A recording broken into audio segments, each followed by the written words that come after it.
أعوذ بالله من الشيطان الرجيم. بسم الله الرحمن الرحيم.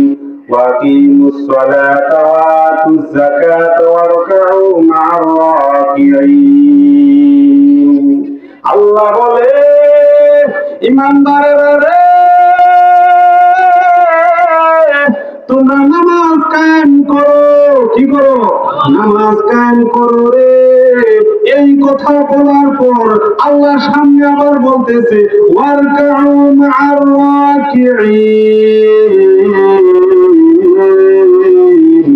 রুকুকারীর সাথে রুকু করো। একবার তো আল্লাহ বলছে নামাজ কায়েম করো, আবার বলছে রুকুকারীর সাথে রুকু করো। তার মানে তাকিদ বুঝেছে, ঠিক না বলেন? তাকিদ বুঝেছে না? এখানে তাকিদ প্রকাশ করা হয়েছে। ও মুমিন ভাই গো, আল্লাহ তো এই আয়াতে তাকিদ প্রকাশ করেছেন। এরকম 82 জায়গায় স্পষ্ট ভাবে আল্লাহ নামাজের কথা বলছেন না বলেন? অবশ্যই বলেছে। এখন প্রশ্ন হতে পারে, কেন আল্লাহ নামাজের কথা এত বেশি বললেন? রোজা আছে, হজ আছে, যাকাত আছে, আছে কিনা বলেন? আর ইবাদত আছে, ওগুলোর কথা বলেন নাই। কিন্তু আল্লাহ কেন রে নামাজের কথা বেশি বেশি বলেছে? বেশি সময় নিব না, একটু খেয়াল করে শুনবেন। আমরা জানি ইসলামের ভিত্তি স্তম্ভ কয়টা? পাঁচটা। এক নাম্বার হলো ঈমান আনা, ঠিক না বলেন? عن عبد الله بن عمر رضي الله عنه قال قسم بني الإسلام على خمس شهادة لا إله إلا الله وأن محمدا عبده ورسوله إقام الصلاة إيتاء الزكاة وحج صوم رمضان رواه البخاري مسلم সুবহানাল্লাহ বলেন। এই সেই হাদিস, ভিত্তি পাঁচটা সবাই জানেন। এই সেই হাদিস বুখারী মুসলিমের হাদিস। এই হাদিসে বলা হয়েছে গো, তোমরা প্রথম ঈমান আনো। কেন? ঈমান আনো। ঈমান আনার পর তোমরা নামাজ কায়েম করো, নামাজ প্রতিষ্ঠা করো। কায়েম মানে প্রতিষ্ঠা। আর প্রতিষ্ঠা কি একজনে করা যায়? একজনে করা যায়? সম্ভব নয়। এই মাহফিলটা প্রতিষ্ঠা করতে, একটা মাদ্রাসা প্রতিষ্ঠা করতে, একটা মসজিদ প্রতিষ্ঠা করতে কয়েকজন মানুষ লাগে, ঠিক কিনা বলেন? ঠিক। নামাজ কায়েম করা মানে হলো শুধু তুমি নিজেই পড়বে না, তোমার আশেপাশে যারা আছে তাদেরকে লইয়া রে, ও আমার মুমিন বান্দা, তুমি নামাজটা কায়েম করো, প্রতিষ্ঠা করবেন। সুবহানাল্লাহ। তারপর কি? ঈমান, কালিমা, নামাজ, তারপর কি? রোজা। তারপর কি? রোজা। আপনি লা ইলাহা ইল্লাল্লাহ মুহাম্মাদুর রাসূলুল্লাহ বলেন, ঈমান আনছেন, ঠিক কিনা বলেন?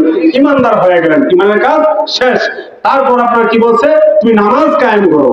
তারপর বলছে কি? রোজা। তারপর কি বলছে? রমজানে রোজা রাখো। রোজা হলো বছরে একবার। কয়বার? বছরে একবার রোজা আসে। এই রোজা একবার আইসা চলে যায়। আর যদি আপনি ধনী হন, কি হন?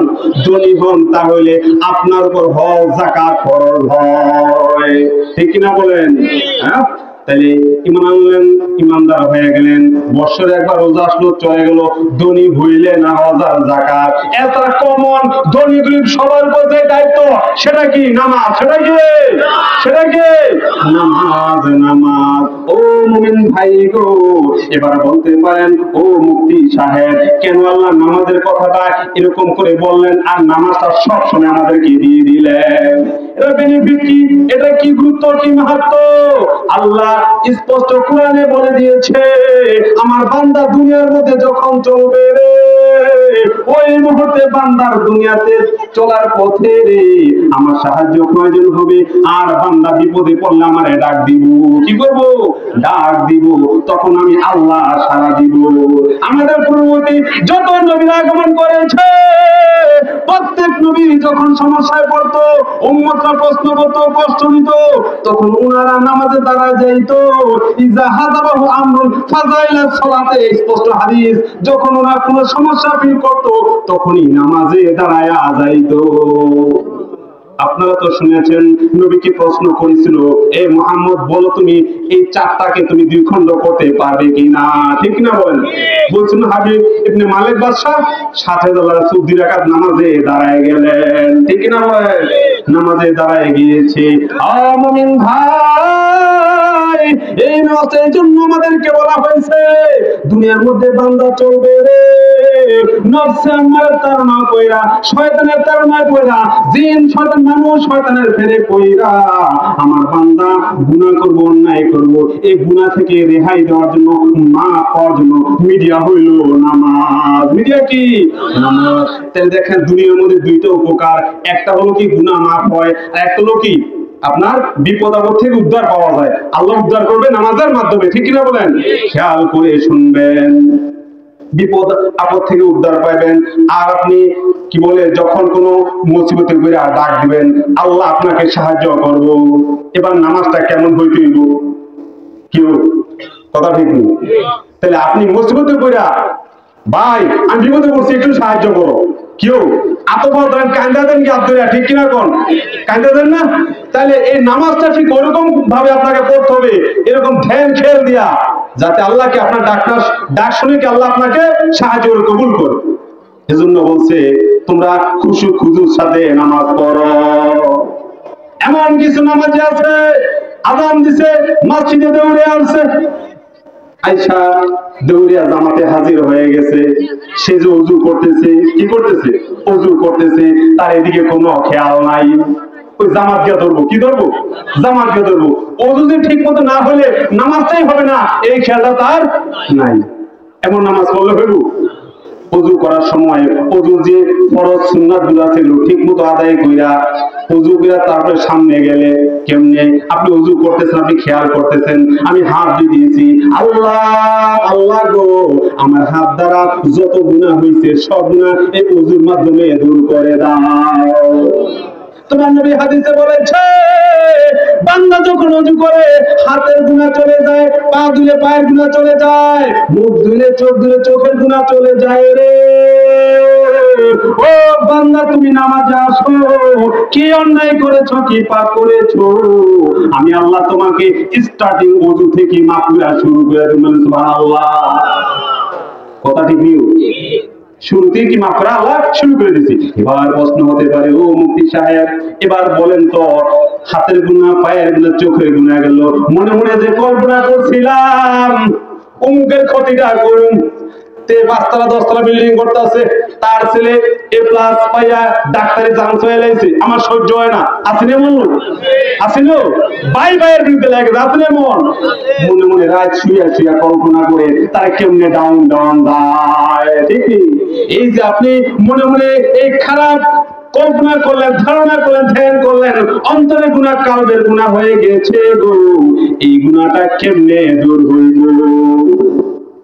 এই গুনাহটা দূর হইল আপনি যখন ওযুটা করবেন তখন ইস্তিগফার পাঠ করবেন, আর মনে মনে আল্লাহ নামের ওই যে লা ইলাহা ইল্লাল্লাহ জিকির করবেন। সুবহানাল্লাহ, স্পষ্ট হাদিসে বলা আছে লা ইলাহা ইল্লাল্লাহ জিকিরটা করলে আমলনামা থেকে গুনাহ মাফ হতে থাকে। কি হতে থাকে? মাফ হতে থাকে। অন দা আদার হ্যান্ড আপনার আমলনামায় নেক লেখা হতে থাকে। সুবহানাল্লাহ। ও মুমিন ভাই গো, আমি যে বললাম নামাজের মাধ্যমে দুনিয়া উপকার পাওয়া যায়, গুনাহ মাফ, কি মাফ? গুনাহ মাফ পাওয়া যায়। এবার সামনে আসেন, নামাজে দাঁড়াইলেন, নামাজে দাঁড়ানোর পর আপনি খেয়াল করতেছেন দুনিয়ার শিক্ষকের সামনে দাঁড়াইলে, স্কুলে হেডমাস্টারের সামনে দাঁড়াইলে, প্রিন্সিপালের সামনে দাঁড়াইলে ছাত্র কি অবস্থা? কেউ কাঁপে, ওই জায়গায় কাঁপে, ছাত্র কি থলে কাঁপে, হেড স্যারের সামনে, প্রিন্সিপালের সামনে কি দাঁড়াইছি, কথা ঠিক কিনা বলেন? কাঁপতে থাকে। এই বান্দা যখন খেয়াল করবো আমি আল্লাহর সামনে দাঁড়াইছি, ছাত্র ছাত্রী তো প্রিন্সিপালের সামনে, হেডমাস্টারের সামনে দাঁড়ায় রে, আর যারা অন্যায় করে অপরাধ করে তারা ওই জজের সামনে গিয়ে হাতটা জোড়া করে থাকে। ঠিক কথা ঠিক জোড়া করে থাকে।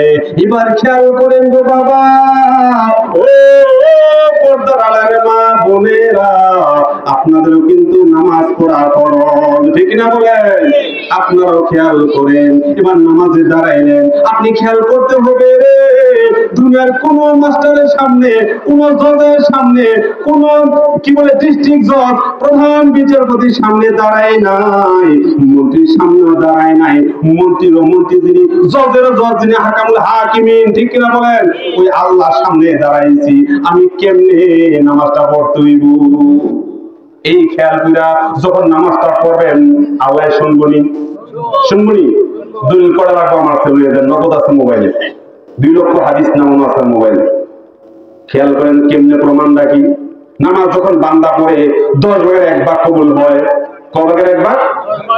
9 ভাগের 1 ভাগ কবুল হয়, 8 ভাগের 1 ভাগ কবুল হয়, 7 ভাগের 1 ভাগ কবুল হয়, এরকম করে অর্ধেক নামাজ কবুল হয়। এটার মানে হলো যে বান্দা যত বেশি খেয়াল কইরা খুশুর সাথে একনিষ্ঠতার সাথে নামাজ পড়বো তার নামাজ ততটুকু কবুল হবে। সুবহানাল্লাহ। এই নামাজ কিন্তু আজকে আমরা ছাইরা বাড়িতে ঘুমাই। আসলে এমন আসলে এই যে মসজিদ করে রাখছে, আজান দিল ইমাম সাহেব ডান দিকে বাম দিকে খুঁজে জামাতটা করার জন্য 3টা লোক দরকার। কয়টা লোক? 3টা লোক পাওয়া যায় না। এই দুনিয়া কিসের জন্য? নামাজ আপনার মেইন দায়িত্ব। নামাজ আপনাকে আল্লাহ দিয়েছে আপনার উপরের জন্য। আরে নামাজ ছেড়ে আপনি ঘরে ঘুমান, আজান দিয়া ইমাম সাহেব ডান দিকে বাম দিকে চায়, কেমনে জামাতটা হয়? ঘরের মধ্যে ফজর আজান হয়ে গেছে, মুয়াজ্জিন সাহেব আজান দিয়েছে, মুসল্লি না কেউ নাই। হায় রে, কি কেমন এলাকা, একটা লোক নাই। পর্দার আলের মা বোনেরা, আপনারা আপনাদের হাজবেন্ডদেরকে ছেলেদেরকে পাঠিয়ে দেন না নামাজে। এই তো আজান হয়ে গেছে, যদি বেশি ঘুমের প্রয়োজন হয় তাহলে তাদেরকে বলেন যাও বাবা নামাজ পড়ো, পরবর্তী আবার এসে ঘুমাইতে পারবা। ঠিক কিনা বলেন? ডাকে না ইমাম সাহেবরা? ডাকে। তারপরও কিন্তু কিছু লোক ওরা কখন নামাজে আসে না।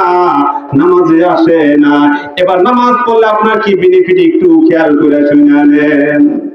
গুনাহ মাফ হইল, যা গুনাহ মাফ হইছে সব গুনাহে সগীরা। কি গুনাহ? গুনাহে সগীরা মাফ হইছে। এখন প্রশ্ন হতে পারে, ও হুজুর বলেন গো গুনাহে কবিরা গুলো কেমনে মাফ হইব? গুনাহে কবিরার কারণে তো আমার অর্ডার হইব তুমি জাহান্নামে যাও। 5 বছর জেল, 10 বছরের জেল, ঠিক নিও কাস্টডি গেল। এই হুকুম পেয়া যাইব। এই গুনাহ কেমনে মাপ পাইব?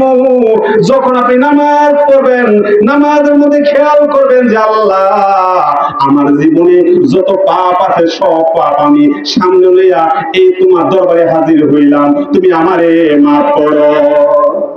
মাবুদ সামনে ইশার করে ফজর পড়তে পারো, কোনো গ্যারান্টি নাই।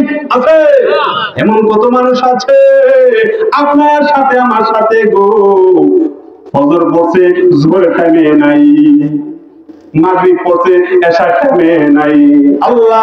আল্লাহ গো তুমি যদি আমার গুনাহ মাফ না করো, আমি যদি মইরা যাই উপায় হবে কি? এই খেয়াল কইরা সালাম ফিরাইয়া আপনি পড়তেছেন আস্তাগফিরুল্লাহ রাব্বি মিন কুল্লি যামবি ওয়া আতুবু ইলাইহি লা হাওলা ওয়ালা কুওয়াতা ইল্লা বিল্লাহি আলিয়্যিল আযীম। এই তওবা করলে আর গুনার দিকে খেয়াল করলে পীরে কামিল্লা বলেন সাথে সাথে ওই গুনাহ মাফ হয়ে যায়। সুবহানাল্লাহ বলে। তাইলে নামাজের মাধ্যমে পাওয়া যায় মাফ পাওয়া যায়। ইস্তিগফার পাঠ করার সাথে সাথে আপনার এই গুনাহ আল্লাহ মাফ করে দেয়। চোখের পানি ফলাইতে হইব। আর যদি বড় গুনাহ হয় আল্লাহর কাছে বেশি বেশি কান্না করতে হবে, অনুতপ্ত হতে হবে, আল্লাহর কাছে ছোট হতে হবে, শর্মিন্দা হতে হবে, মনে করতে পৃথিবীতে আমার চেয়ে নিকৃষ্ট ব্যক্তি আর কেউ নাই। আর তুমি হইলে আমার একমাত্র গুনাহ মাফ করার অধিকারী আমার আল্লাহ, এছাড়া কেউ মাফ করতে পারবে না। এবার খেয়াল করেন, আপনি যদি ফজরের নামাজ পড়েন, কিসের নামাজ? ফজরের নামাজ পড়েন, নামাজ পড়ার পর জোহরের নামাজ পড়বেন না? তাহলে এই ফজর পড়ার পর ফজর এবং জোহরের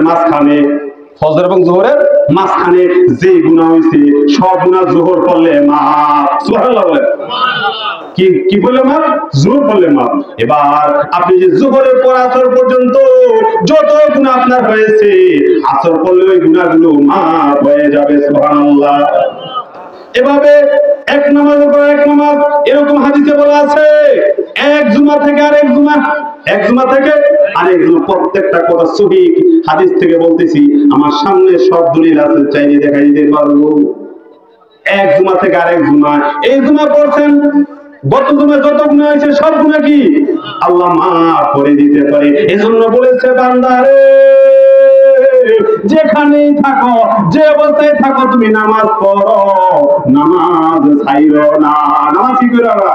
নামাজ ছাইরো না।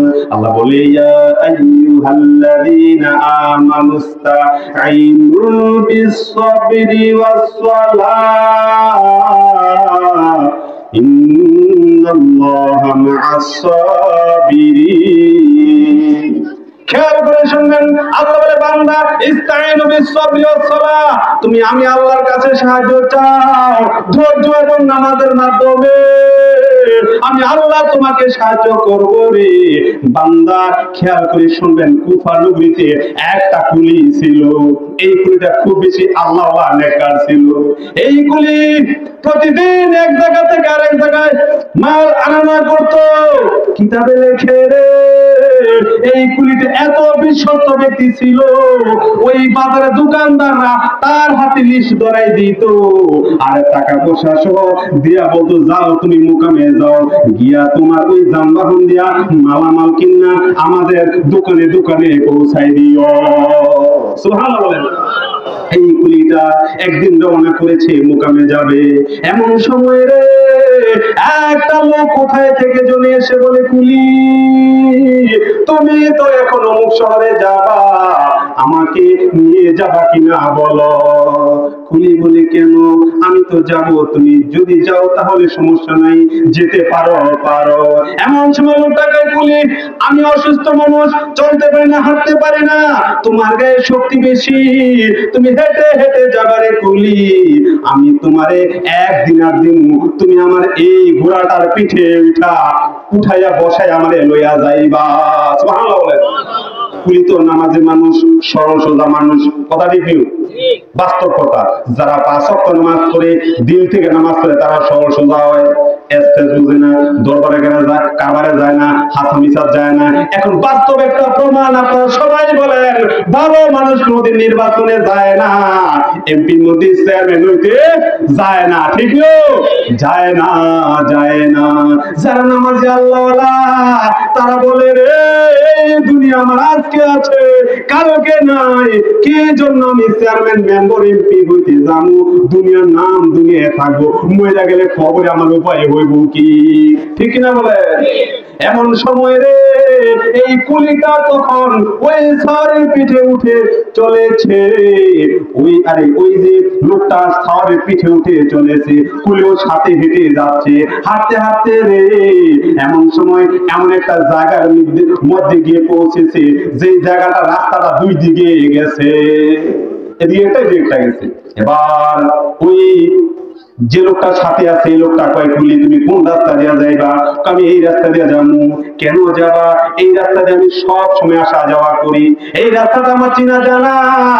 এমন সময় ও কুলি রে, এই যে রাস্তাটা আছে, এই রাস্তাটা তুমি কোনোদিন গেছো নি? কয় না, আমি কোনোদিন যাই নাই। যদি না যাইয়া থাকো তাহলে আজকে আমার সাথে চলো রে, রাস্তাটা ভালো, অনেক সুন্দর, হাতে সবুজ ঘাস রে। কুলি রাজি হয় না।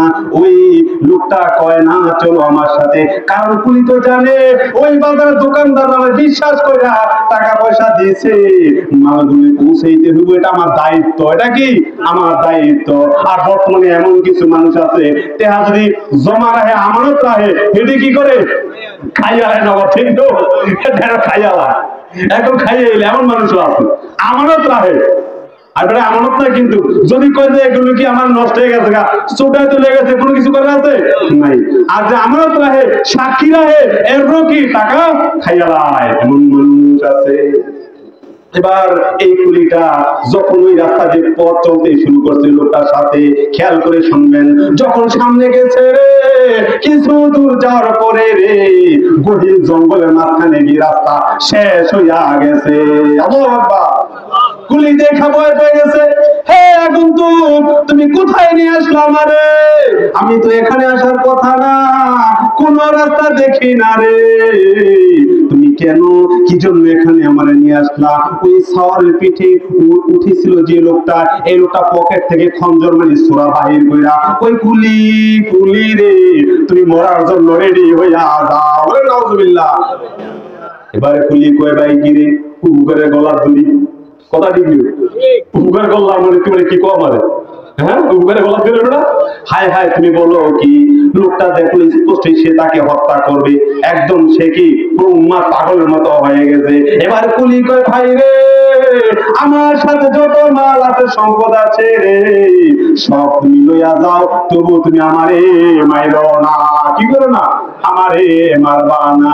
এমন সময় ওই কুলি তাকে রিকোয়েস্ট করতে থাকে, কোন রিকোয়েস্ট সে মানে না, কোনো কথাই শুনে না, উল্টা সে বলে ও কুলি কুলি রে, ওই যে দেখো ওই পাশে কতগুলো লাশ পইরা আছে, বলেন নাউজুবিল্লাহ।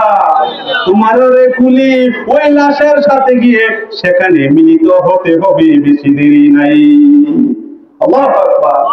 এমন সময় কুলি কয়, হে আগন্তুক ডাকাত, তুমি আমারে মারবা মারবা, আমার একটা কথা রাখো, খেয়াল করে শুনো রে ডাকাত, যখন মানুষ ফাঁসির কাছে ঝুলে রে, ওই সময় সে ফাঁসির কাছে ঝুলার আগে ওই লোকগুলো, পুলিশগুলো, বাহিনীগুলো জিজ্ঞাসা করে তোমার কোনো ইচ্ছা আছে কি নাই, ঠিক নেই, শেষ ইচ্ছাটা কি কও তোমার?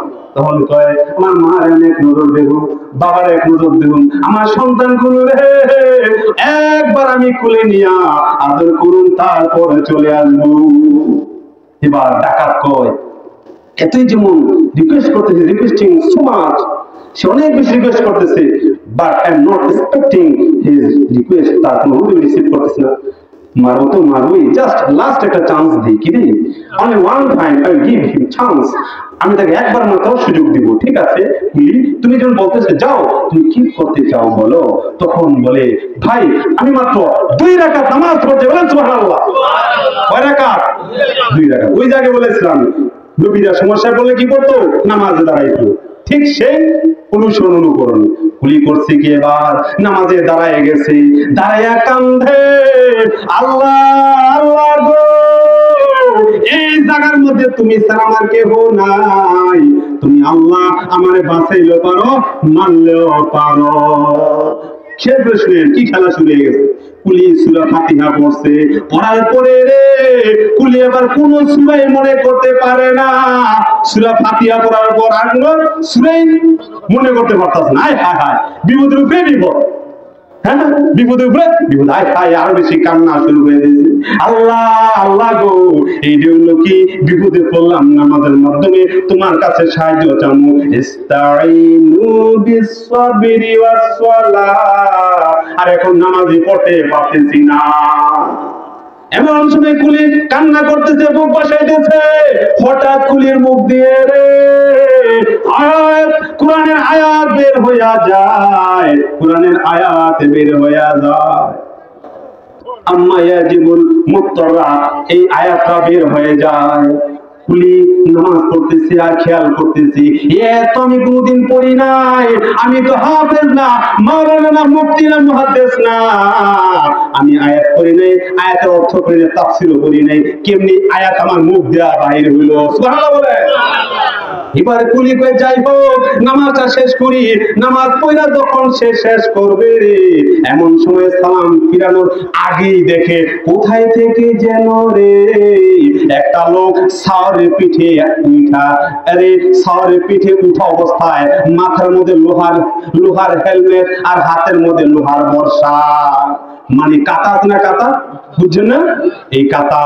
এবার এটা লয়ে আসছে, আসা মাত্রই রে ওই যে ডাকাতরা এই কুলির হত্যা করব, নামাজি কুলি আল্লাহওয়ালা কুলির হত্যা করব, এই কুলির আশা মাত্রই হাতের ওই যে বর্ম দিয়া এই কাতা দিয়া তার এমন আঘাত করেছে, সাথে সাথে লোকটা ওই ডাকাত ওইখানে মারা গেছে। আল্লাহু আকবার কর। মারা যাওয়ার সাথে সাথে ওই জায়গার মধ্যে আগুন জ্বলে উঠছে, কি জ্বলে উঠছে, আগুন জ্বলে উঠেছে। মুজাহাতুল মাজালিস কিতাবের মধ্যে ঘটনাটা আছে। এবার কুলি কয় কি রে, এই লোকটা তো আমি কোনোদিন দেখি নাই, কোথায় থেকে আসলো, কোনদিন তার সাথে কথাও বলি নাই, এমন আগন্তুক লোক। নামাজ শেষ করে ও ভাই রে বলো তুমি কি, তোমার পরিচয় কি? এমন সময়কে কুলি যখন তুমি নামাজে দাঁড়ায়া আলহামদুলিল্লাহ করার পর আর কোন সূরা তুমি মনে করতে পারো না, ওই সময় যে আল্লাহ তোমার মধ্যে অটোমেটিকলি কোরআনের আয়াত বের করেছে, ওই আল্লাহ আমারে পাঠাইছে তোমারে বাঁচানোর জন্য। সুবহানাল্লাহ বলে। তাহলে নামাজ পড়লে বাসন যায়নি? যায়নিও বাসন? আল্লাহ বাঁচায়নি? বাঁচায়। নবীদের বাঁচাইছে, সাহাবীদের বাঁচায়, আমাদের কিন্তু বাঁচাইবো।